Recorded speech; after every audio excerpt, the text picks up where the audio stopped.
Bu da Zəngəzur mahalında tanınmış şehitlerden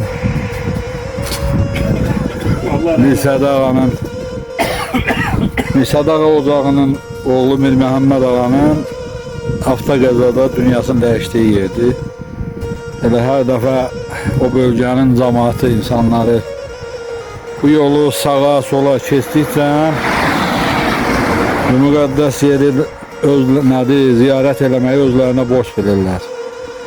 Biz də bugün Qubadlıya doğru gedirik, Tondarıya doğru gedirik, ziyarət eləməyi özümüzə borc bildik. Allah rəhmət eləsin, kəramətləri hər inananın kömək olsun. Allah rəhmət eləsin.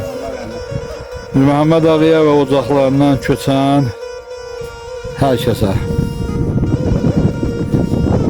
İnşallah güllərin namusu görsən.